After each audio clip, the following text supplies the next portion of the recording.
The silver serving tray trembled in my hands as I approached the massive oak door at the end of the hallway. My throat tightened with each step across the marble floor, my footfalls muffled by the plush Persian runner. 6 months I'd worked in this mansion, yet the East Wing still felt forbidden, dangerous, like walking into the den of a predator. Remember, eyes down, speak only when spoken to, Mrs. Russo had instructed during my first week as a maid. The head housekeeper's words echoed in my mind as I balanced the breakfast tray. Careful not to spill the black coffee he demanded every morning at precisely 7:30. Mr. Castellano values punctuality above all else. I hesitated outside his bedroom door, my heart pounding against my ribs. 6 months. And I'd only glimpsed the master of the house a handful of times, usually from a distance as he strode through the mansion surrounded by men in dark suits with telltale bulges beneath their jackets. When our paths did cross, I made myself invisible, pressing against walls, lowering my gaze, becoming part of the furniture, just as we were instructed. The brass handle felt cold beneath my fingertips. I drew a deep breath, steadying the tray with one hand while knocking softly with the other. Silence. I knocked again, slightly louder. Nothing. My pulse quickened. 7:32. Mr. Castellano was never late for anything, and he expected the same precision from his staff. Mrs. Russo's warnings played on repeat in my mind. Never disturb him unnecessarily, but never, under any circumstances, let his coffee get cold. I closed my eyes, summoning courage from some hidden reservoir, and slowly turned the handle. The bedroom was dim, heavy blackout curtains drawn across floor-to-ceiling windows. Only a sliver of morning light cut through the darkness, illuminating the massive California king bed at the center of the room. The air smelled of expensive cologne and something else, something masculine and dangerous that made my stomach tighten. And there he was, Dominic Castellano, sprawled across silk sheets, one muscular arm flung above his head, the other resting on his bare chest, rising and falling with each breath. His black hair, usually slicked back when he moved through the mansion, fell across his forehead, softening features I'd only seen hardened with intensity or narrowed in calculation. I froze in the doorway, my gaze lingering a moment too long on the tattoos decorating his shoulders and chest, intricate designs disappearing beneath the sheet draped low across his hips. Heat rushed to my cheeks as I realized I was staring at my employer, the most feared man in the city in such an intimate state. Look away, Ellie. Look away now. I cleared my throat softly. Mr. Castellano, your coffee, sir. He didn't stir. The grandfather clock in the hallway chimed the half-hour, its deep resonance flooding me with panic. I'd never been in this situation before. My instructions were clear: deliver breakfast at 7:30. But no one had told me what to do if Mr. Castellano was still asleep. I took a tentative step into the room, then another. The plush carpet silenced my footsteps as I approached the nightstand, intending to leave the tray and slip away unnoticed. But as I drew closer to the bed, something felt wrong. His breathing seemed too measured, too even. A prickle of unease crawled up my spine. I'd grown up with 3 younger brothers. I knew what genuine sleep looked like. This wasn't it. Was Dominic Castellano pretending to be asleep? The thought was so absurd I almost laughed aloud. Why would one of the most powerful men in the criminal underworld feign sleep to trick a maid? It made no sense. I was being paranoid, reading too much into nothing. Still, I couldn't shake the feeling of being watched, evaluated. I set the tray down as quietly as possible and turned to leave. Where's Valentina? His voice, deep and rough with sleep, or the pretense of it, stopped me in my tracks. I turned slowly, keeping my eyes respectfully lowered to somewhere around his chest, which I immediately regretted when I was reminded of his state of undress. She's ill this morning, sir. Food poisoning, Mrs. Russo thinks. A lie. Valentina, the other maid assigned to the East Wing, had been fine when we'd shared breakfast in the staff quarters at 6. But Mr. Castellano didn't need to know that she was actually meeting her boyfriend in the garden shed instead of completing her morning duties. He studied me for a long moment, dark eyes unreadable in the dim light. You're Ellie, right? The new girl. Yes, sir. 6 months hardly qualified as new, but I didn't correct him. Elizabeth Hayes. He sat up, sheet pooling around his waist, and reached for the coffee. I should have been dismissed, should have backed away and returned to my duties. But something in his expression held me in place. He sipped the coffee, eyes never leaving mine. "Perfect," he murmured, though whether he meant the coffee or something else I couldn't tell. "You'll replace Valentina this morning." My heart sank. "Sir?" "I have guests arriving at noon. I need the blue guest suite prepared." He set down the cup with deliberate precision. "Valentina usually handles it, but since she's indisposed, the responsibility falls to you. The blue guest suite. Even among the staff, that room was spoken of in whispers. Located in the most secluded part of the East Wing, it was used exclusively for Mr. Castellano's most important visitors. No one but Valentina was ever allowed to prepare it, and none of us were permitted inside once guests arrived. I don't know the protocol for the blue suite, sir. Perhaps Mrs. Russo could— Mrs. Russo is busy with lunch preparations." His tone left no room for argument. "Valentina keeps detailed instructions in the linen closet beside the suite. Follow them to the letter." "Yes, sir." He smiled then, the expression transforming his face from intimidating to devastating. In that moment, I understood how Dominic Castellano had built an empire. That smile could make anyone, man or woman, want to please him, want to earn his approval. "Thank you, Ellie." The unexpected courtesy caught me off guard. Mr. Castellano wasn't known for thanking the staff. "You're welcome, sir." I backed toward the door, unwilling to turn my back on him, as if he were indeed the predator my instincts warned me about. Just as I reached the threshold, his voice stopped me again. "And Ellie, tell Valentina I hope she feels better soon. Food poisoning can be most unpleasant." There was something in his tone, a knowing edge, that sent a chill down my spine. He knew. Somehow he knew she was lying. "I'll tell her, sir." I fled down the hallway, heart hammering. Only when I reached the service stairs did I allow myself to breathe normally again. I needed to warn Valentina, but first, I had to check the blue suite's mysterious protocols. The linen closet beside the blue guest suite was immaculate, everything labeled and organized with military precision. A leather-bound notebook sat on the middle shelf. "Blue Suite Protocols," embossed in gold on its cover. I flipped it open, scanning the handwritten instructions. Fresh linens, specific thread count. Egyptian cotton towels warmed to precise temperatures. Crystal decanters filled with particular spirits. All expected for a luxury guest room. But as I read further, my blood ran cold. Hidden panels to be checked and secured. Recording equipment to be tested. Two-way mirrors to be cleaned with special solution that wouldn't damage the surveillance technology behind them. A list of items to be refreshed in the suite's safe. Syringes, zip ties, soundproofing materials. This wasn't a guest room. It was an interrogation chamber disguised as luxury accommodations. I closed the notebook with trembling hands, suddenly understanding why Valentina was one of the few staff with access to this room. She wasn't just a maid. She was complicit in whatever happened here. "There you are." I jumped at the sound of Valentina's voice, nearly dropping the notebook.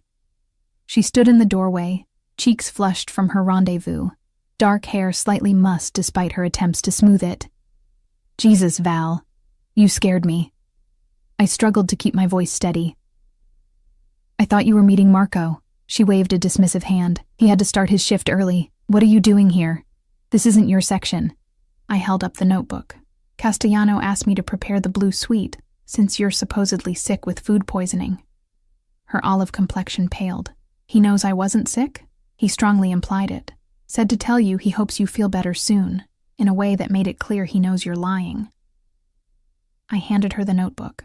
"What is all this, Val? What kind of guests need surveillance and restraints?" Valentina grabbed my arm, pulling me deeper into the linen closet and shutting the door behind us. The small space felt immediately claustrophobic, filled with the scent of lavender and fear. "Listen to me carefully, Ellie." Her Italian accent thickened with urgency. "What Mr. Castellano does in this house is not our business. We clean, we serve, we keep our heads down and our mouths shut. That's how we stay alive. But, no buts." Her fingers dug into my arm. "Do you know what happened to the maid before you? Maria? She asked too many questions, saw too much. One day she was here, the next, poof, gone without a trace. Cold dread pooled in my stomach. Are you saying he killed her? Valentina released my arm, rubbing her forehead wearily. I'm saying we're replaceable, Ellie. All of us. Mr. Castellano pays well and doesn't bother us if we follow his rules. That's the deal. And if the rules include helping him torture people? She flinched at my bluntness. Today's guest is Mikhail Petrov. Russian. Very dangerous man, but he's been skimming from Mr. Castellano's drug shipments for months. How do you know all this? A bitter smile twisted her lips. Because I listen. Because unlike you, I don't pretend this is just a normal household with a normal employer. She leaned closer. And because Marco isn't just a groundskeeper. He's Mr. Castellano's cousin and one of his lieutenants. The revelation hit me like a physical blow. All these months I'd thought Valentina was just like me, an ordinary woman working a well-paying job, turning a blind eye to our employer's criminal activities as long as they remained abstract, distant from our daily lives. Is that why you applied to work here? Because of Marco? She nodded. We've been together 3 years. Mr. Castellano doesn't approve of Marco dating staff, so we keep it secret. She clutched my hands. Please, Ellie. You can't tell anyone what you've seen. Not just for my sake, but for yours too. The desperation in her eyes frightened me more than anything I'd read in the notebook. I won't say anything, I promised, the words ashen on my tongue. But I can't prepare that room, Val. I can't be part of whatever happens there. She exhaled with relief. I'll do it. I'll tell Mrs. Russo I'm feeling better. She hesitated, then added, You should request a transfer to the West Wing. It's safer there, further from Mr. Castellano's business. Maybe I should just quit. Valentina's laugh held no humor. No one just quits working for Dominic Castellano. The things you've seen, the things you know, you think he'd let you walk away with that knowledge? She squeezed my hands. Request the transfer. Keep your head down. Forget about the blue suite. With that, she took the notebook and slipped out of the closet, leaving me alone with the weight of everything I'd discovered. I leaned against the shelves, trying to steady my breathing. How had I been so naive? Signs of Castellano's true nature were everywhere. The armed guards, the mysterious meetings, the sections of the mansion that were strictly off-limits. I'd chosen to ignore them, telling myself I was just a maid, that his business didn't concern me. That comfortable illusion had shattered. Now I was complicit too, trapped in a gilded cage with a predator who pretended to sleep while watching his prey, testing their loyalty, waiting for them to make a fatal mistake. I needed to get out, but Valentina was right. People like Dominic Castellano didn't simply let employees resign, especially ones who knew too much. I needed a plan, needed time. As I finally left the linen closet, I felt a prickling sensation at the back of my neck, the unmistakable feeling of being watched. I turned slowly, scanning the empty hallway, and froze when my eyes caught a tiny red light blinking from a decorative wall sconce. Cameras. Of course there were cameras. Had they captured my conversation with Valentina? Had Castellano been watching us the entire time? I forced myself to continue walking, maintaining an appearance of normalcy while my mind raced with implications. If he had heard us, what would happen? Would we both disappear like Maria? My only hope was to pretend I knew nothing, to play the role of the obedient, unquestioning maid. And meanwhile, I would plan my escape from the mansion and from Dominic Castellano. I spent the rest of the morning in a fog of anxiety, mechanically completing my assigned tasks while jumping at every shadow. The West Wing suddenly seemed like a distant paradise, though it was merely a corridor and 2 staircases away. Mrs. Russo had frowned when I requested the transfer, her penciled eyebrows drawing together in suspicion. The East Wing is short-staffed as it is, she'd said, making a note in her leather-bound planner. Mr. Castellano specifically requested you this morning. He must see something in your work. The thought made my skin crawl. I didn't want Dominic Castellano to notice anything about me. Invisibility was safety. I'll consider it, she'd finally conceded. But for now, continue your regular duties. So I dusted, polished, and vacuumed, all while feeling like a mouse scurrying under the watchful eyes of a hawk. By lunchtime, my nerves were frayed to breaking point. I retreated to the staff dining room, hoping for a moment's respite. Valentina was already there, picking at a salad, her usual animation replaced by tense silence. She barely acknowledged me when I sat across from her with my sandwich. "Is everything okay?" I whispered. Though we appeared to be alone, she glanced up, her dark eyes hollow with fear. "He wants to see us both, after lunch, in his study." The sandwich turned to sawdust in my mouth.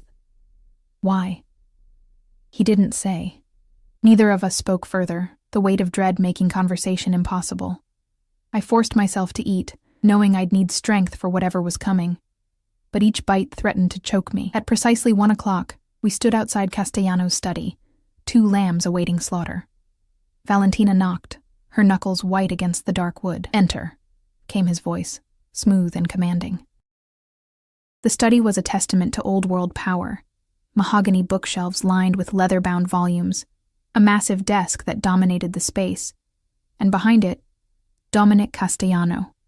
Gone was the vulnerable man I'd glimpsed in bed that morning. This version wore a charcoal suit that fit his broad shoulders like armor, hair perfectly styled, expression unreadable. "Valentina." He nodded to her, then shifted his gaze to me. "Elizabeth." The use of my full name startled me. I couldn't recall ever telling him anything but Ellie.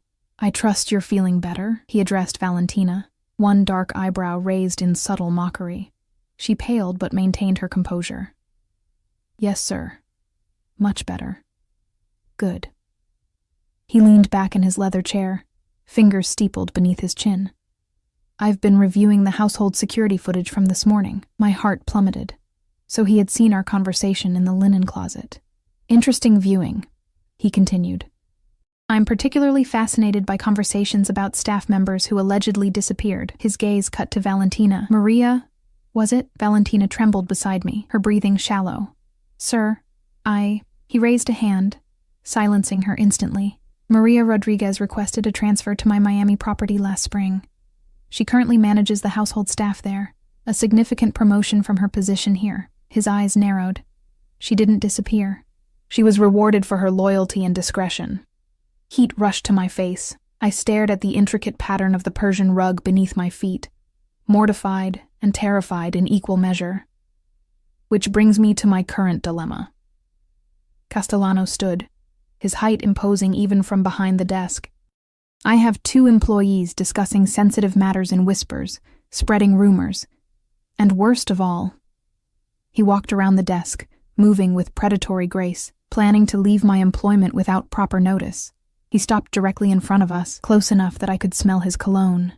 Sandalwood, and something darker, more primal. "Sir?" Valentina began, her voice quavering. "We weren't..." "Don't lie to me." The softness of his tone made it more frightening than a shout. "I'm not a patient man, but I am a fair one. I pay exceptionally well. I provide comfortable quarters, quality meals, generous time off. In return, I expect 2 things: excellence and loyalty." He turned to me then, dark eyes boring into mine.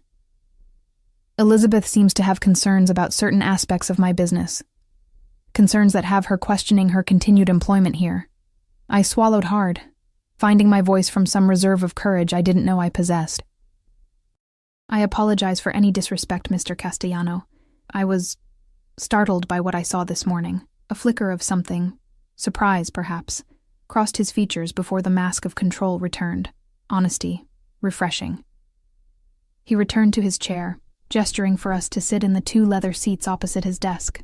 We obeyed instantly. "Let me be clear," he said, once we were seated. "What happens in this house, particularly in the Blue Suite, is not the concern of my household staff. Your job is to maintain the appearance of a normal, if luxurious, private residence.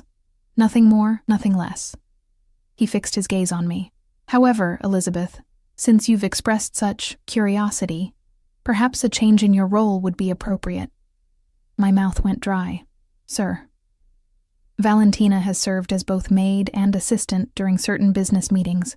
With my operation expanding, I find I need another trusted person in that capacity. He smiled, the expression not reaching his eyes. "You've shown yourself to be observant, discreet in your duties if not in your private conversations, and clearly intelligent. I don't understand. I'm offering you a promotion. Higher pay, more responsibility, and most importantly, a more complete understanding of what happens in this house. No more rumors, no more speculation. You'll know exactly what you're a part of. The implication was clear, deeper complicity in exchange for security. And if I decline? I asked, my voice barely audible. Castellano's smile widened fractionally. Then you remain in your current position. Continue your excellent work as a maid, and forget everything you think you know about the Blue Suite, though I suspect your curiosity would make that difficult. It wasn't a threat, not explicitly, but the subtext was unmistakable. Knowledge was dangerous, but deliberate ignorance after glimpsing the truth might be even more so. I accept, I said, the words spilling out before I could reconsider. Valentina made a small noise beside me, something between a gasp and a whimper. Castellano ignored her, his focus entirely on me. Excellent. You'll begin tomorrow. Report to my office at 8 instead of your usual duties. He turned his attention to Valentina. As for you, your indiscretion with Marco ends now. She flinched as if struck. Marco and I have been conducting an affair against house rules for 3 years. Yes, I'm aware. His tone remained conversational, but his eyes had hardened to obsidian. Marco's familial connection affords him certain privileges, but they don't extend to undermining my authority by encouraging staff to lie about their whereabouts. Tears welled in Valentina's eyes. Please, sir. We love each other. Castellano's expression remained impassive. Love is a luxury in our world, Valentina. One that must be earned through unwavering loyalty, he sighed, almost regretful. You'll be transferred to my property in California, effective immediately. No. The word burst from her with raw anguish. Please, I'll end things with Marco. The decision is made. Castellano pressed a button on his desk phone. Mrs. Russo will help you pack. A car will take you to the airport in 2 hours. The door opened behind us, and Mrs. Russo entered, her face a mask of professional detachment. Come along, Valentina, she said gently. I watched, paralyzed with shock and guilt, as Valentina was led away, her tear-streaked face turning back to me with an expression of betrayal that would haunt my dreams for months to come. When the door closed, leaving me alone with Castellano, the silence stretched between us like a living thing. You're wondering if you've made a terrible mistake, he said finally, accurately reading my expression. I nodded, not trusting myself to speak. Understandable. He stood and moved to a cabinet, withdrawing a crystal decanter. Drink? No, thank you.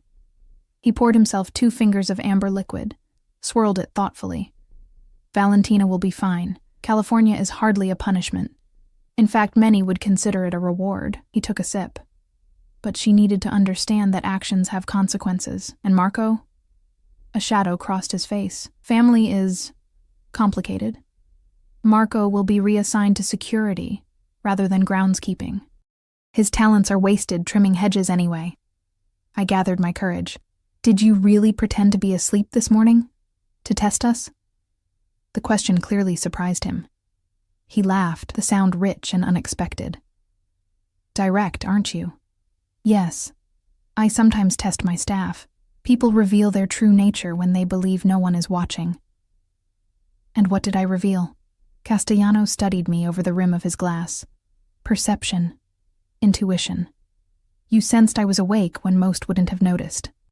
You lied to protect Valentina initially, showing loyalty. Yet when confronted with troubling information, you questioned it rather than blindly accepting. He set down his glass. Those are valuable qualities, Elizabeth. I prefer Ellie, I said, surprising myself with the assertion. He tilted his head slightly, assessing me. Ellie, then. Though Elizabeth suits you better, it has gravitas. The familiar way he spoke my name sent an unwelcome shiver down my spine. Not entirely from fear. What exactly will my new role entail? I asked, desperate to redirect the conversation. You'll maintain the appearance of a maid to outsiders, but you'll also attend certain meetings, record conversations, and occasionally assist with special guests. Like Mikhail Petrov, The name slipped out before I could stop myself. Castellano's expression darkened.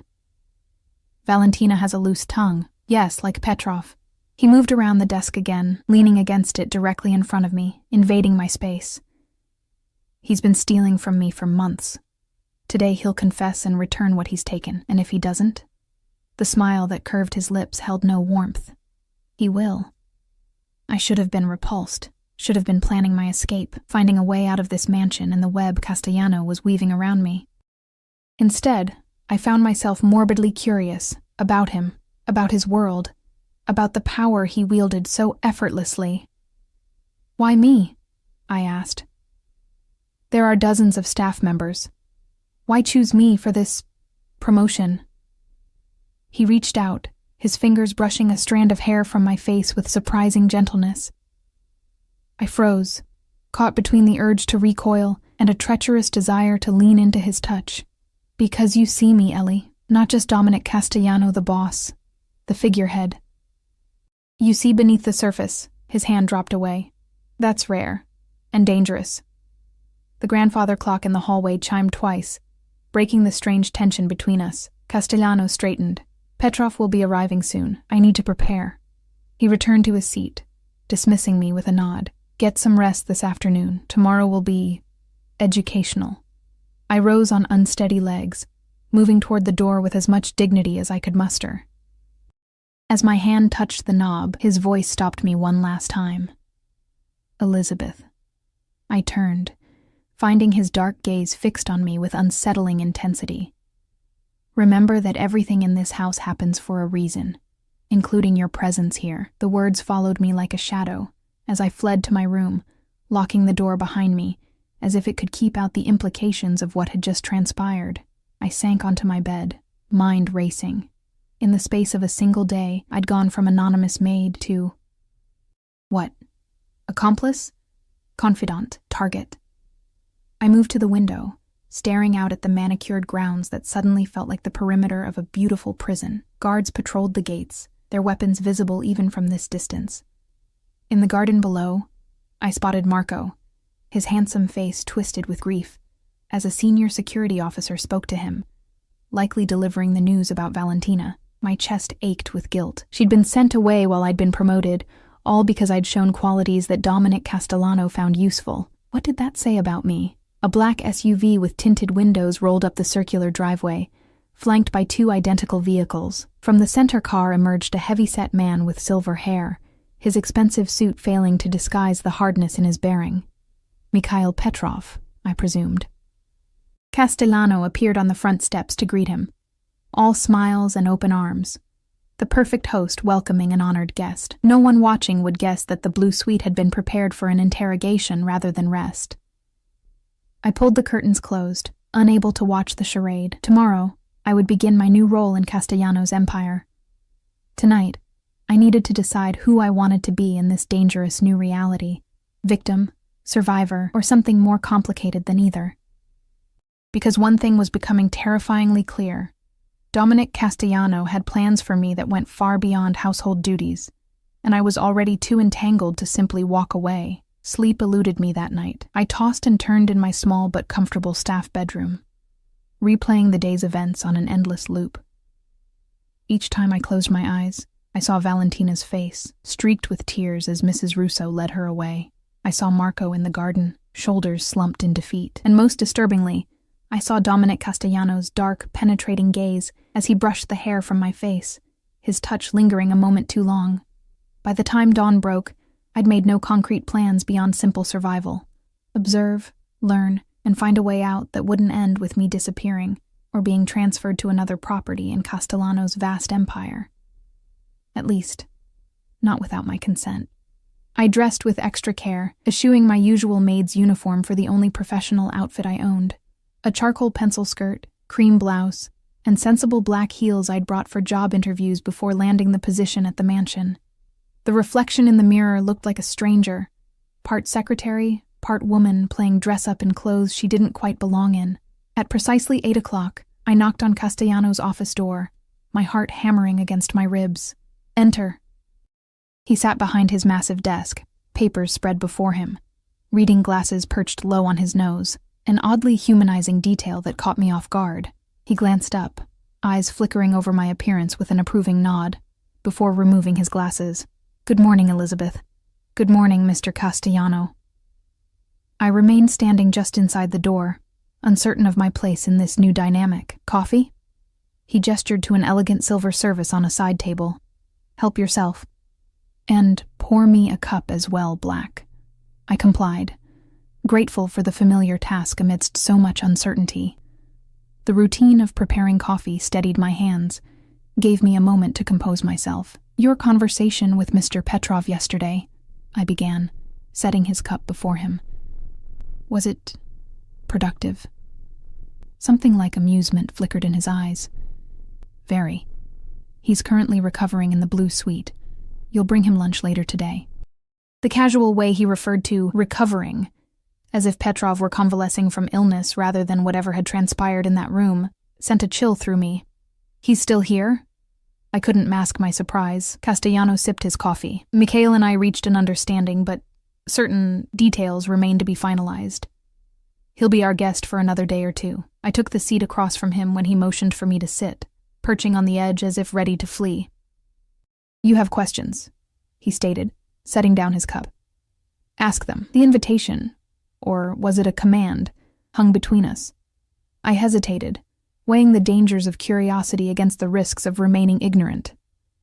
What exactly happened to Valentina? His eyebrow arched, clearly not the question he'd expected.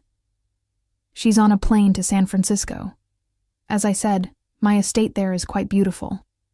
Overlooking the bay, staff quarters with a view most people would pay thousands for monthly. Hardly exile.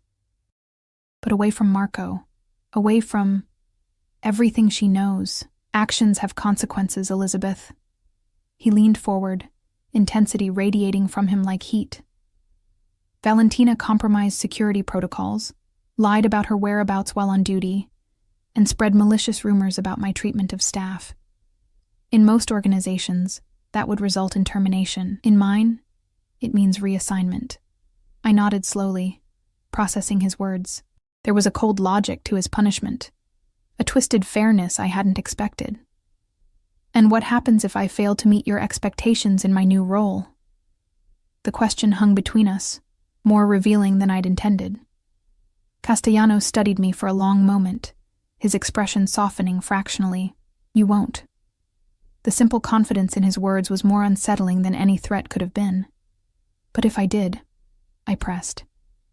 He sighed, leaning back in his chair. "You fear ending up like Valentina, or worse, like the Maria of Valentina's imagination." He shook his head. "I don't discard valuable assets, Elizabeth. I cultivate them. If this particular role doesn't suit you, we'll find another that does." "You make it sound like I have a choice." "Everyone has choices." His voice hardened. "Some are simply more limited than others." Before I could respond, the intercom on his desk buzzed. He pressed a button. "Yes?" "Mr. Romano has arrived for your 9 o'clock, came Mrs. Russo's crisp voice. "Send him in, and have Mrs. Hayes's credentials prepared." He released the button, turning back to me. "Anthony Romano is my attorney. He handles both my legitimate businesses and other matters. You'll be taking notes during our meeting." My surprise must have shown on my face because he added, "Your employment file mentions a background in administrative work before joining my staff. 2 years as a legal assistant, if I recall correctly." The fact that he knew this detail, one I'd almost forgotten myself, was disconcerting. How closely had he been watching me? Yes, that's right. For a small firm in Connecticut. Then this should feel familiar. He opened a drawer, withdrawing a slim laptop. "Everything discussed stays in this room. You'll type notes on this computer, which remains here. The document is automatically encrypted." A knock at the door interrupted us. Castellano called for the visitor to enter, and a distinguished man in his 60s stepped in, silver-haired and impeccably dressed in a tailored navy suit. His keen blue eyes assessed me immediately. "Dominic," he greeted warmly, before turning to me with polite curiosity. "And who might this be?" "Anthony. Meet Elizabeth Hayes, my new assistant." Castellano's emphasis on the last word carried weighted meaning.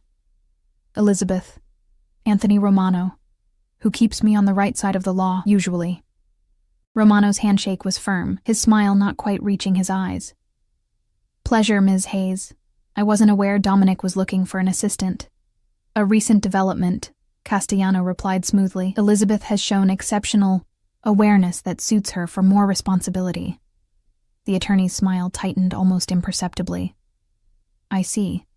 Well, shall we begin? We have several matters to discuss. For the next hour, I typed as the men discussed property acquisitions, investment opportunities, and charitable donations, all seemingly legitimate business affairs. Just as I was beginning to wonder if I'd misunderstood Castellano's criminal empire, the conversation shifted. About the situation in Jersey City, Romano said, his tone deliberately casual. Our friends there are becoming impatient with the current arrangement. Castellano's expression darkened. The Moretti family agreed to our terms. 6 months exclusive distribution rights in exchange for our support during their difficulties with the Russians. They're claiming the arrangement has become untenable. Losses exceeding projections by 30%. Bullshit. The crude word sounded strange in Castellano's cultured voice. They're skimming and blaming market conditions, just like Petrov. Romano sighed, removing his glasses to polish them with a silk handkerchief. I advised against the partnership from the beginning. The Morettis have always been unreliable. Have Salvatore review their books. If they're lying, we'll need to renegotiate from a position of strength. Castellano glanced at me. Make a note for Sal. Full audit of Moretti operations. Priority. I dutifully typed the instruction, maintaining a neutral expression, despite the clear implication of criminal activity. This was the world I'd glimpsed from afar, now coming into sharp focus. Drug distribution territories, rival families, the machinery of organized crime operating beneath a veneer of legitimacy.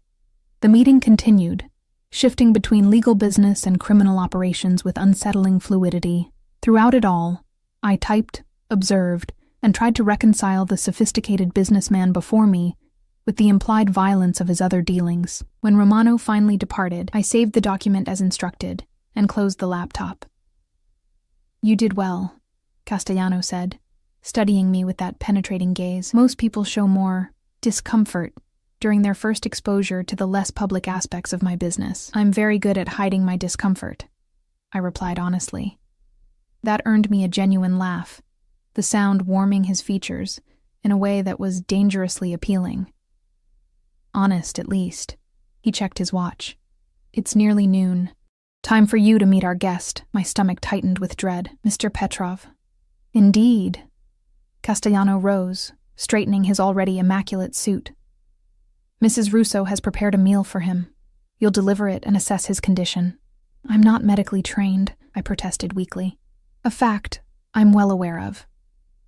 He moved toward the door, clearly expecting me to follow. You're observing, Elizabeth. Your impressions are valuable precisely because they're unfiltered by experience in my world.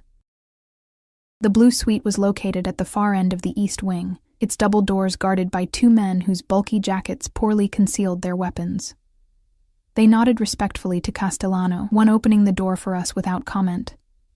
The outer sitting room was exactly as one would expect in a luxury guest suite. Elegant furnishings, tasteful artwork, fresh flowers in crystal vases. Nothing to suggest its true purpose. Castellano gestured for me to wait as he proceeded to the bedroom door, knocking once before entering. Muffled conversation drifted out. Castellano's measured tones contrasted with another man's hoarser voice, tinged with an accent I couldn't quite place. After several minutes, Castellano emerged, expression unreadable. He's presentable. Bring in the lunch tray and observe while he eats. Make conversation if he initiates it, but volunteer nothing about yourself or this household. I retrieved the tray from Mrs. Russo, who waited discreetly in the hallway, her face revealing nothing as she handed it over. The weight of silver domes and fine china seemed to increase with each step toward the bedroom. The man propped up in the 4-poster bed barely resembled the confident figure I'd glimpsed from my window the day before. Mikhail Petrov's silver hair was disheveled, his face ashen and drawn. His right hand was heavily bandaged, and a spectacular bruise bloomed across his left cheekbone. Your lunch, Mr. Petrov, I said, my voice steadier than I expected as I placed the tray across his lap. His bloodshot eyes studied me with weary suspicion. Another one of Dominic's pretty birds, he muttered, his accent thicker than I'd anticipated. "Come to sing for the broken man, yes." I ignored the comment, arranging the silverware with mechanical precision. "Can I get you anything else, sir? Water? Pain medication?" Petrov laughed, the sound ending in a wince as it apparently aggravated some unseen injury. "Medication, yes, the strongest you have. Enough to stop the pain permanently, perhaps." The gallows humor made my skin crawl. "I'll have to consult with Mr. Castellano regarding medication." "Of course you will." He lifted the silver dome with his uninjured hand, revealing a perfectly prepared filet mignon, roasted vegetables, and potato puree. "He feeds his prisoners well, I'll give him that." I remained silent, standing at a respectful distance while he picked at the meal with his left hand, clearly struggling with the unfamiliar coordination. "You're new," he said after several awkward minutes. "The others, they don't look me in the eye. But you're still curious, still thinking you're separate from all this." He gestured vaguely at his injuries with his bandaged hand. "I'm just here to ensure you have what you need, Mr. Petrov." He snorted. "What I need is a time machine to go back and never cross Dominic Castellano." He set down his fork. "You know what he did to me? To secure my cooperation?" I shook my head, though dread pooled in my stomach. "He didn't touch me himself. Too refined for that, our Dominic." Petrov's voice turned bitter. "His men worked on me for hours. Very professional, no permanent damage, just enough pain to make my resolve crumble like dust."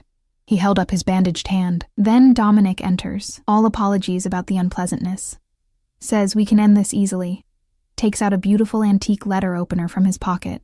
My throat constricted as I anticipated what was coming. "One finger," Petrov continued, eyes haunted. "That was the price of my betrayal, 1 finger and the return of his merchandise. A bargain, he called it." He laughed again, that same hollow sound. "And do you know what I felt when he left? Gratitude. Fucking gratitude that he'd only taken a finger." I stood frozen, unable to respond, unable to process the casual brutality of what he described. "That's his true power," Petrov said, pushing away the barely touched food, "not the pain he inflicts, but how he makes you thank him for not doing worse." His gaze locked with mine. "Remember that, pretty bird, when he turns those dark eyes on you. When he makes you feel special, chosen. It's just another form of control." The door opened behind me, and I nearly jumped out of my skin. Castellano entered, his timing so perfect I wondered if he'd been listening. "Enjoying your lunch, Mikhail?" he asked pleasantly, as if inquiring of an honored guest rather than a mutilated prisoner. Petrov's demeanor changed instantly, fear replacing bitterness. "Yes. Thank you, Dominic. Very generous." "Excellent.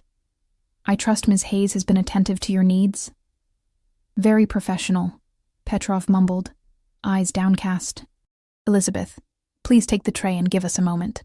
Castellano's tone was light, but the command was unmistakable. I gathered the dishes with trembling hands, avoiding both men's gazes as I backed toward the door. "Oh, and Elizabeth?" Castellano called as I reached the threshold. I paused, dreading what might come next. "Have Mrs. Russo prepare a car for Mr. Petrov. He'll be leaving us this afternoon." Relief flooded Petrov's face, so naked and profound that it made my chest ache. Castellano's mercurial shifts between cruelty and mercy were perhaps more terrifying than consistent brutality would have been. "Yes, sir," I managed, before fleeing with the tray. I delivered Castellano's instructions to Mrs. Russo in the kitchen, then escaped to a small staff bathroom where I promptly vomited, my body rejecting the horror of what I'd witnessed and heard, the clinical violence, the psychological manipulation.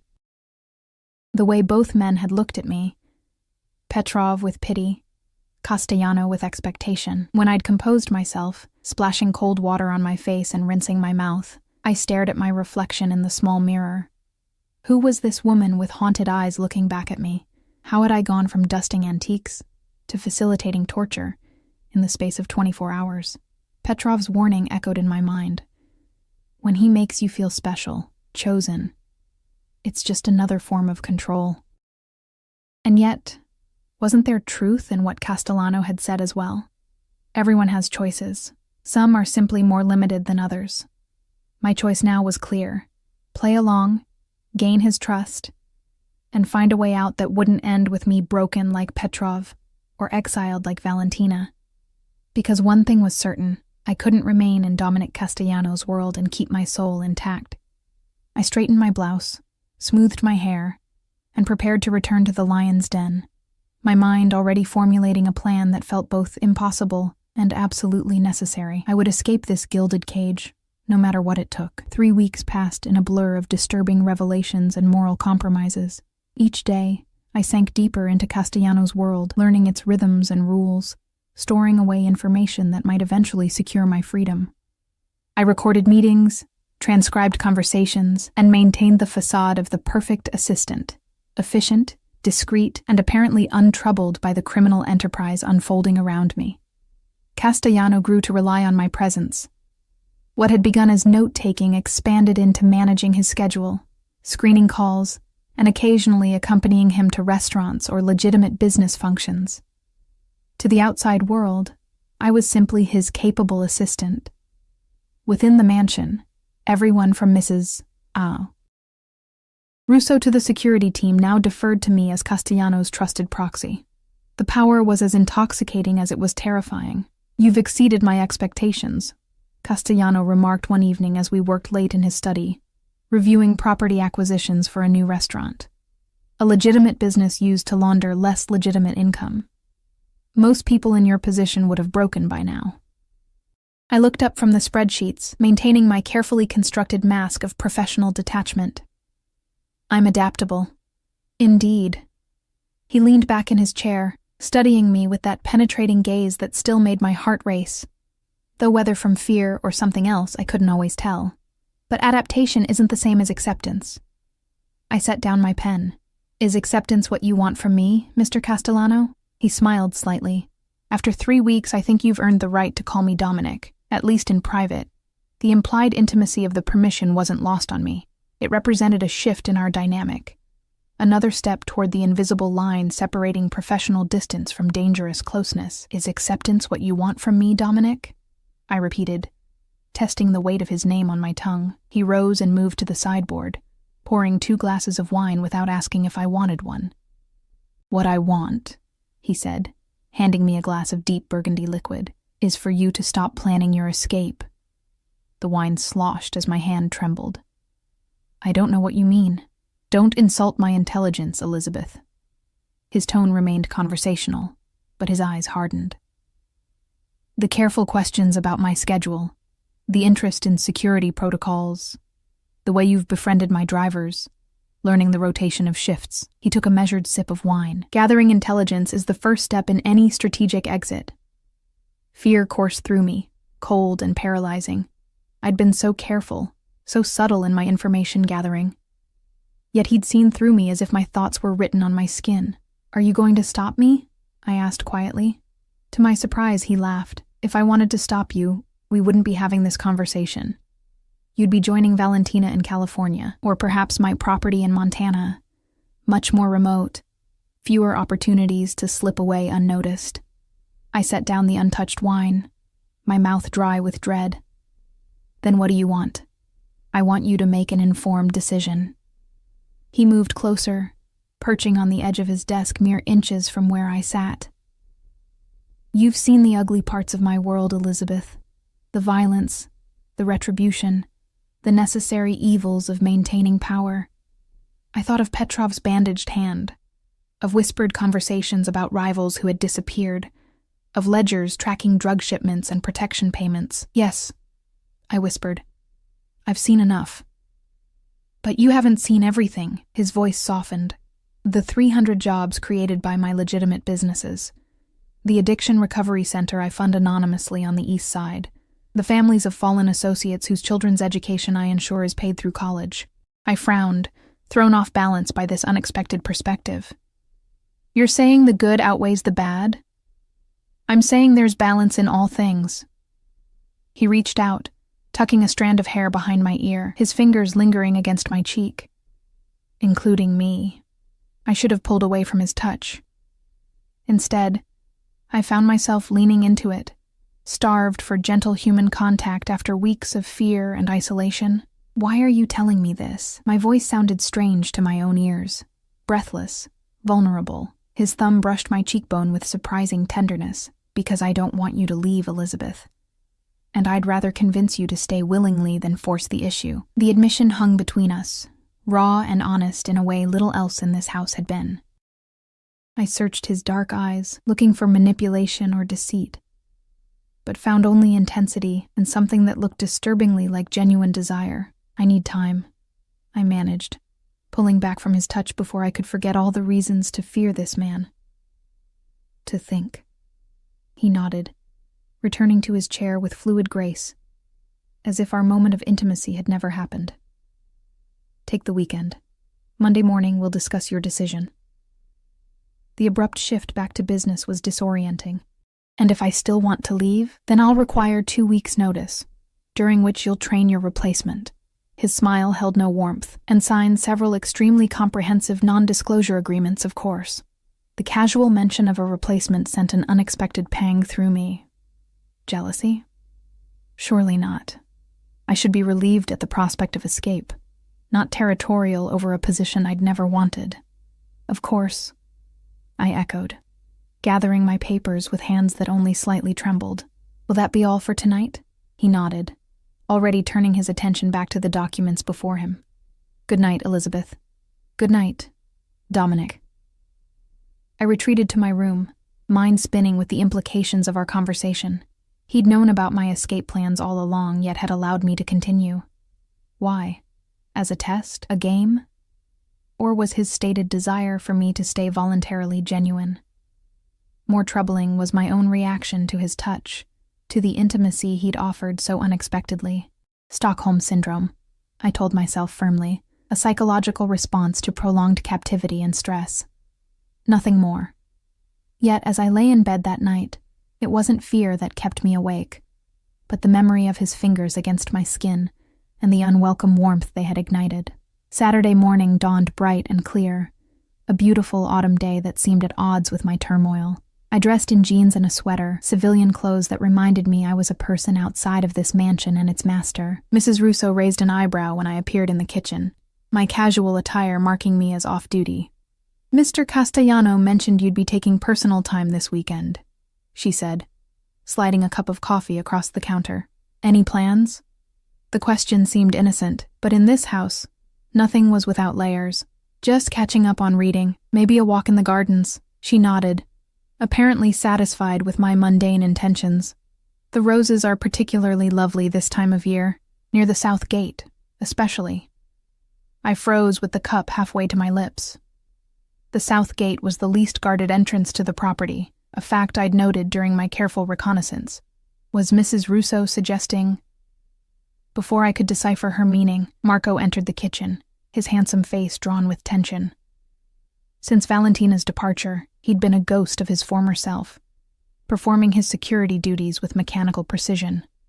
Mrs. Hayes, he acknowledged me with a curt nod. Marco. I hesitated, then added, How are you holding up? His jaw tightened. Fine. Thank you for asking. The formal response was belied by the raw pain in his eyes. Mrs. Russo busied herself at the stove, giving us a semblance of privacy. I lowered my voice. Have you heard from her? From Valentina? Once, he admitted quietly. A phone call, 2 weeks ago. She's adjusting. The word seemed to cost him physically.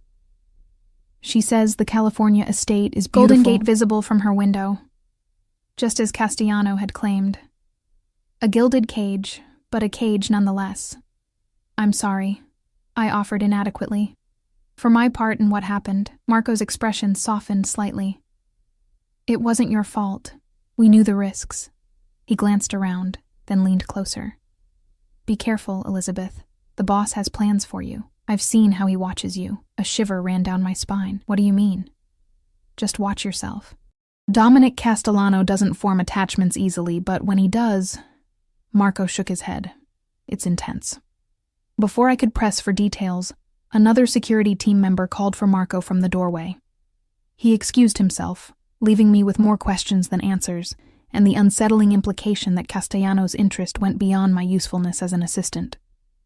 I spent the morning wandering the extensive gardens, ostensibly enjoying the last warm days before winter, but actually contemplating my options. Castellano had offered what appeared to be a clean exit: 2 weeks' notice, paperwork, and freedom. It seemed too easy after everything I'd witnessed. And yet, what if it was genuine? What if I could simply walk away? As I approached the south gate, I noted the security camera aimed at the entrance was tilted slightly away. Maintenance issue or deliberate blind spot? The guard stationed at the small gatehouse was engrossed in his phone, barely glancing up as I strolled past. I could leave now. Walk through that gate, catch a taxi at the main road, and disappear before Castellano realized I was gone. The temptation was nearly overwhelming. Beautiful day for contemplating life-altering decisions, isn't it? I whirled around to find Dominic himself standing a few feet behind me, dressed casually in dark jeans and a gray cashmere sweater that softened his usually imposing presence.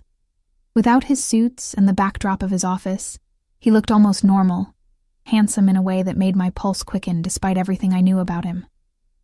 "You're having me followed," I accused, embarrassment heating my cheeks at being caught so obviously eyeing my potential escape route. "Not at all. I often walk the grounds on weekends." He fell into step beside me, as if we were simply colleagues enjoying the gardens. The mansion can feel confining, even to someone who owns it. The irony of his statement wasn't lost on me. "Is that why you're really keeping me here? You're lonely?" The question was bolder than I'd intended, but his casual appearance and the open sky above us made me reckless. Dominic considered me for a long moment. Loneliness implies a lack of people. I'm surrounded by people. He gestured toward the mansion. Employees, associates, sycophants aplenty, but not equals, I guessed. Something flickered in his eyes, surprise perhaps at my perception. "Few people in my position have equals, Elizabeth. It's the nature of power. It sounds isolating. It can be." He stopped walking, turning to face me fully. But then someone comes along who sees past the power, past the wealth and influence, to the person beneath. His gaze held mine, intense and searching. Someone who isn't afraid to challenge them, to question their choices, to make them reconsider their path. My heart hammered against my ribs. "I think you're confusing Stockholm Syndrome with genuine connection." He laughed, the sound rich and warm in the autumn air, always direct. "It's refreshing." His expression grew serious. "You're free to leave, Elizabeth. The gate is right there. I won't stop you." I glanced toward the south gate, so tantalizingly close. "Just like that?" "Just like that," he confirmed. "Though I hope you'll stay and hear me out first." Curiosity, my greatest weakness in this place, got the better of me. "I'm listening." Dominic gestured toward a stone bench overlooking a small koi pond. We sat, a careful distance between us, the late morning sun warming the air around us. "I built my first company at 19, he began, surprising me with a personal revelation. A legitimate security firm, nothing to do with my family's less reputable businesses. I wanted something of my own, something clean. I watched his profile as he spoke. The strong jaw, the slight furrow between his brows as he recalled his past. It was successful beyond my expectations.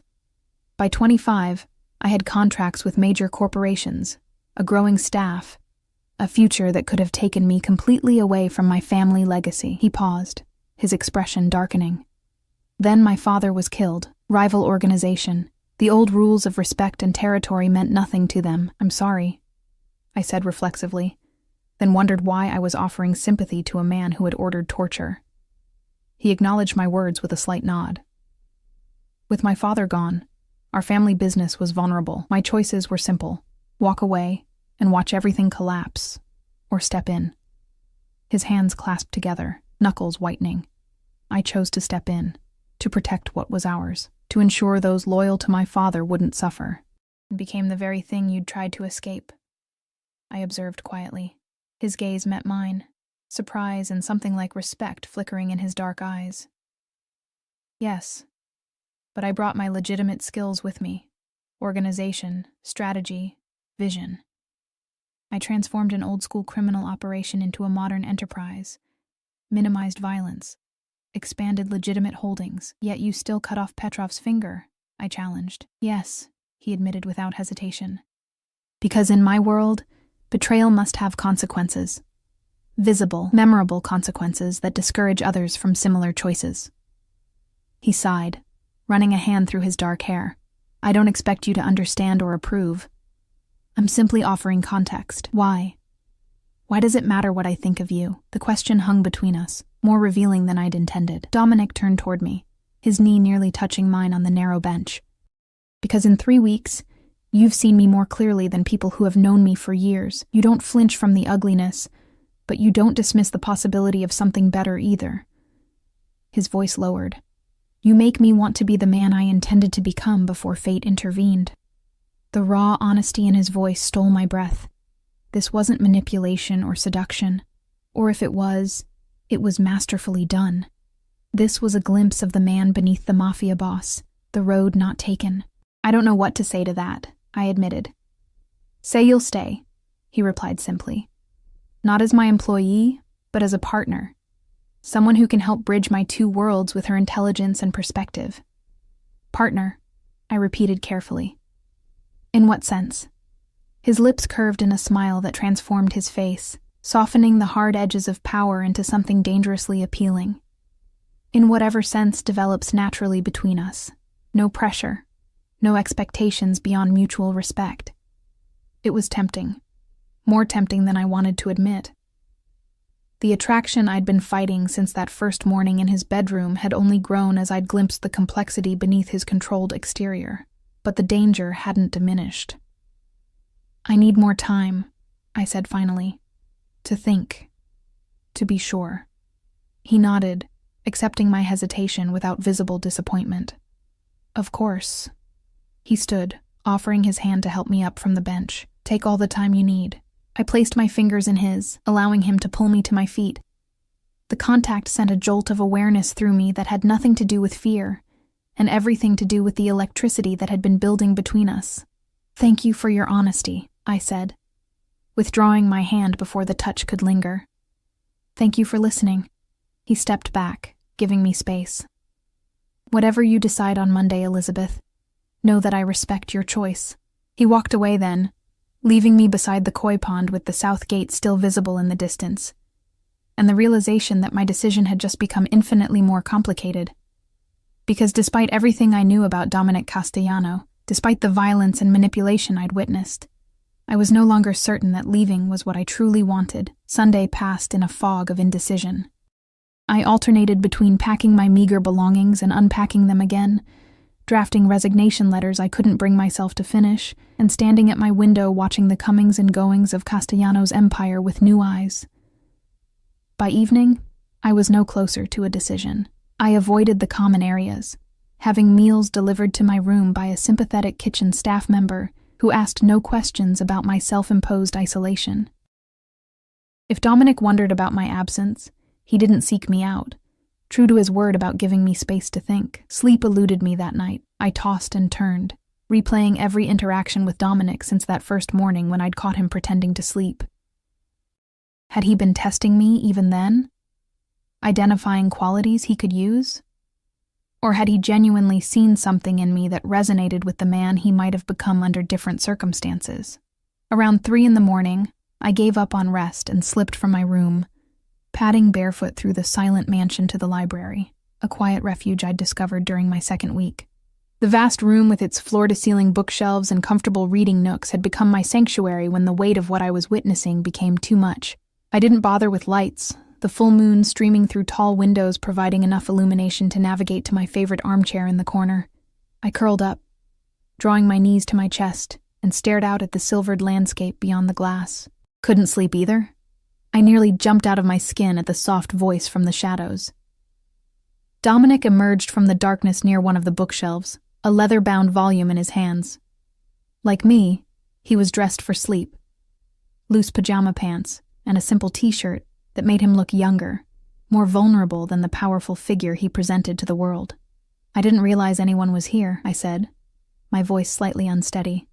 I'm sorry to intrude. You're not intruding, He approached slowly as if afraid of startling me further.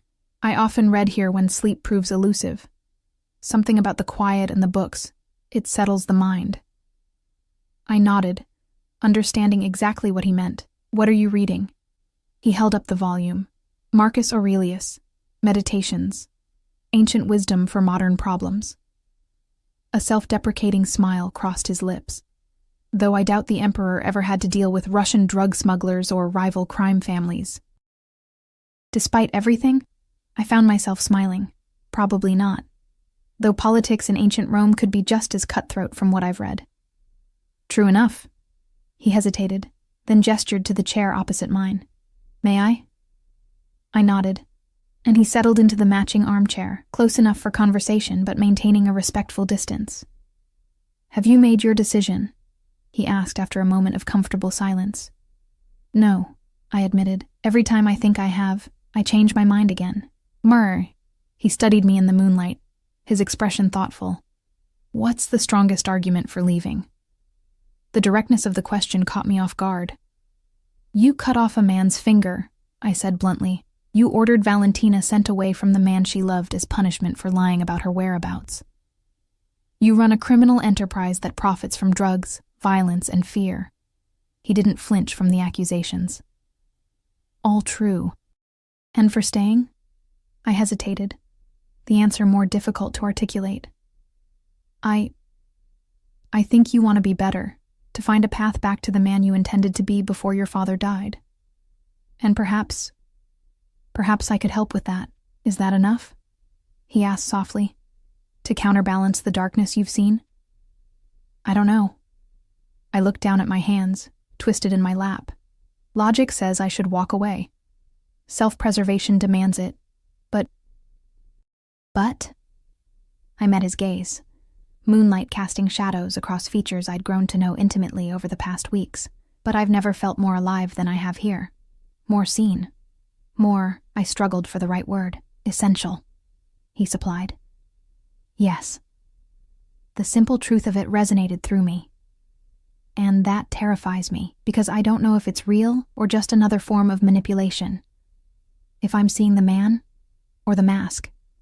Dominic set his book aside and leaned forward, elbows on his knees. Ask me anything, Elizabeth, right now in this moment. No guards, no pretenses. Test whether what you're seeing is real. The invitation hung between us, weighted with possibility. I considered carefully, wanting a question that couldn't be deflected with practiced charm or calculated vulnerability. Do you regret it? I asked finally. Becoming this version of yourself instead of the legitimate businessman you wanted to be? Pain flickered across his features, so raw and genuine it couldn't be feigned. Every day, he admitted, his voice barely audible. I've built something powerful, protected my family's interests, secured a future for countless people who depend on me. But the cost? He shook his head. The cost has been my soul, piece by piece, decision by decision. The naked honesty in his voice made my chest ache. Then why continue? You have legitimate businesses now. Resources, connections. You could walk away. Could I? His smile held no humor. The moment I show weakness, everything collapses.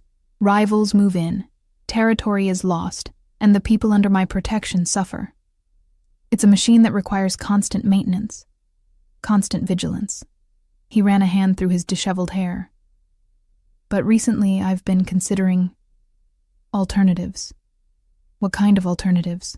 A 5-year exit strategy, consolidation of legitimate holdings, strategic divestment from certain activities, strengthening alliances that could maintain stability during a transition. His eyes held mine. It would be complex, dangerous even, but possible, with the right partner. Someone with perspective, intelligence, and the moral compass I sometimes find compromised. The implication was clear, and it stole my breath. You're offering me a role in reshaping your entire empire. I'm offering you the chance to help me find redemption, if such a thing is possible for someone like me. He reached across the space between us, palm up in invitation. It would mean staying in this world for now, witnessing things that might trouble your conscience, making difficult compromises, but with a purpose beyond survival or ambition. I stared at his outstretched hand, the decision crystallizing with unexpected clarity. If I stay, I said carefully, I need guarantees. No more fingers cut off. No more terrorizing people like Petrov. Business still requires consequences for betrayal, he countered. But perhaps less. Medieval methods could be employed. And Valentina returns, if she wishes to. His expression tightened. She violated security protocols. Because she was in love, I pressed. You separated them as punishment, not because either posed a genuine threat to your operation. Marco is miserable, and I suspect Valentina is too, regardless of her ocean view. He considered for a long moment, then nodded. I'll offer her the choice to return, with clear understanding of expectations going forward. And one more thing. I hesitated, then forced myself to continue. Whatever happens between us personally, whether this becomes a professional partnership or something more, I need to know I'm free to leave if it doesn't work out. No consequences, no threats. My choice, always. Agreed. His voice was solemn, the promise carrying the weight of an oath. Your freedom is non-negotiable, Elizabeth. I want you to stay because you choose to, not because you fear the alternative. His hand remained extended between us, patient and steady. After everything I'd witnessed, after all the moral compromises and fear, I should have turned away, should have stuck to my plan to escape. Instead, I placed my hand in his. His fingers closed around mine, warm and strong, the connection sending a current of awareness through my entire body. For a breathless moment, we remained linked in the moonlight, the physical touch a symbol of a deeper commitment neither of us had anticipated 3 weeks ago. So, I said softly, where do we begin? With trust. He rubbed his thumb across my knuckles, the gentle motion at odds with the power I knew those hands possessed, and with this. He leaned forward slowly, giving me every opportunity to pull away. When I didn't, his lips met mine in a kiss that was surprisingly tender, a question rather than a demand. I answered by sliding my free hand to the nape of his neck, drawing him closer, deepening the contact. The spark that had been building between us ignited into flame, desire, and connection, intertwining until I couldn't distinguish one from the other. When we finally separated, both breathing unsteadily, I saw vulnerability in his eyes I'd never glimpsed before, hope, mingled with uncertainty. I want you to know, he said, his voice rougher than usual, that this, us, it isn't a condition of our arrangement. The professional partnership stands regardless. I know. And somehow, I did know. Whatever his flaws, whatever darkness lived inside him, manipulation in this moment wasn't part of it. I'm choosing this too, Dominic, eyes open. He brushed a strand of hair from my face, the gesture achingly familiar now. Then we begin at dawn, a new direction for both of us. 6 months later, I stood at the window of Dominic's, our private office, watching as Valentina crossed the garden path below, her hand intertwined with Marco's. She had returned from California 3 months ago, initially wary, but gradually softening as she witnessed the changes taking place throughout the organization. They look happy, Dominic observed, coming to stand behind me, his arms encircling my waist as he followed my gaze. They are, I confirmed, leaning back against his chest. Valentina told me they're talking about marriage. Good. His chin rested on my shoulder, a casual intimacy that still surprised me sometimes. They deserve happiness after everything. I turned in his arms, studying the face that had become beloved despite, or perhaps because of all its complexities. Speaking of happiness, Romano called, the paperwork for the Miami restaurant sale is complete. Dominic smiled, satisfaction evident in his expression. Another piece of our exit strategy falling into place, and the transition of the Jersey City territory? Peaceful, as we'd hoped. The Moretti family was amenable to our terms once they understood the long-term benefits. He tucked a strand of hair behind my ear, a gesture that had become his signature. Your suggestion to offer them legitimate investment opportunities as part of the agreement was inspired. I accepted the compliment with a nod, no longer uncomfortable with my role in reshaping his empire. The past 6 months had been a careful dance of dismantling criminal operations while strengthening legitimate ones, of maintaining power while preparing to redirect it entirely. Not all transitions had been bloodless. There had been resistance, threats, even an attempt on Dominic's life that still haunted my dreams.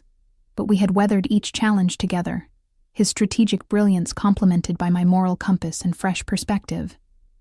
And somewhere along the way, what had begun as attraction deepened into something neither of us had dared name until recently. "I have something for you," Dominic said, reaching into his pocket. "A token of everything." He withdrew a small velvet box, and my heart stuttered in my chest. "Dominic." "It's not what you think," he said quickly, though his smile suggested he wasn't opposed to that idea eventually. "Open it." Inside the box lay a simple silver key on a delicate chain. I lifted it, puzzled. "What does it open?" "A cottage in Vermont. 30 acres of privacy, a stream running through the property, mountains in the distance." His eyes held mine. "Serious now.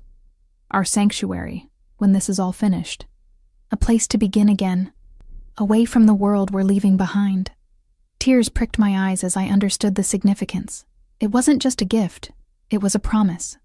A future beyond the mansion and its shadows, beyond the empire we were carefully dismantling. "It's perfect," I whispered, allowing him to fasten the chain around my neck. The key settled against my skin, its weight reassuring. "How much longer do you think? Until we're free?" 2 years, perhaps 3. He traced the line of the chain with gentle fingers. "The foundations are set. Romano has structured the legitimate holdings to operate independently. The transition plans for the remaining territories are in motion." I nodded. Having reviewed the documents myself, suggested refinements to minimize potential violence during the power shifts. "And when it's done? What then?" Dominic's smile held a boyish quality I'd grown to cherish. Glimpses of the man he might have been without his father's legacy. "Anything we want. Consulting, investments, perhaps that security firm I started at 19, reimagined for a new era. With a partner who keeps you on the right side of the law?" I teased, though we both knew my role was far more integral than moral guidance. "With a partner in every sense." His expression grew serious. "You took a chance on me, Elizabeth. On us, when you had every reason to walk away." I touched his face, tracing the strong jaw that no longer tensed with constant vigilance. "And you're becoming the man you were meant to be. The one who got derailed by circumstance and choice. Because of you," he said simply. "With me," I corrected. "The potential was always there." He captured my hand, pressing a kiss to my palm that sent warmth spiraling through me. "Either way, I'm grateful. For the morning you caught me pretending to sleep. For your courage in staying. For everything since." The grandfather clock in the hallway chimed noon, reminding us of the meeting scheduled with legitimate investors interested in expanding Dominic's restaurant chain across the East Coast. "Duty calls," I sighed, reluctant to break the moment. "For now." He kissed me once, briefly, but with a promise of more later. "But Vermont awaits when we're ready." As we prepared to meet the investors, I touched the key hanging around my neck, a tangible reminder of the future we were building, step by careful step. From captive to partner, from fear to love, my path with Dominic Castellano had been neither simple nor morally straightforward. But standing beside him now, watching him guide his empire toward legitimacy with the same strategic brilliance he'd once applied to criminal enterprises, I knew I'd made the right choice that moonlit night in the library. We were both finding redemption in the most unexpected of places. Each other. Later that evening, as we reviewed the day's successful negotiations, Dominic's phone buzzed with a message. He checked it, his expression shifting to one of quiet satisfaction. "Good news?" I asked. He handed me the phone, showing a message from his associate in Miami. "Final shipment complete. Clean transition confirmed. No incidents." Another piece of the criminal operation, dismantled without bloodshed. Another step toward the future symbolized by the key around my neck. "We're really doing this," I said, a mixture of wonder and relief in my voice. Dominic took back his phone, set it aside, and drew me into his arms. "We are. No more pretending to sleep while testing loyalties. No more blue suites with their hidden purposes. No more fear," I added, resting my head against his chest, listening to the steady beat of his heart. for either of us, because that was the truth I'd come to understand. Dominic had been as trapped as I was, perhaps more so, caged by expectations, by the empire he'd inherited, by the role he'd assumed to protect what was his. Together, we'd found the key to both our prisons. And step by careful step, we were walking toward freedom, toward Vermont, toward a future neither of us had dared imagine until we found each other. "I love you," I said, the words still new enough to thrill me as they passed my lips. Despite everything, because of everything. His arms tightened around me, his voice rough with emotion. "And I love you, Elizabeth, more than I thought possible." Outside the mansion windows, darkness fell over the grounds that had once seemed like the boundaries of a gilded cage. Now they were simply the starting point of a journey. Complicated, challenging, but filled with the promise of redemption. For a man who had once pretended to sleep to test his maids, and a woman who had frozen upon hearing their whispered plans, we had found an unexpected truth. Sometimes the most unlikely beginnings lead to the most profound transformations.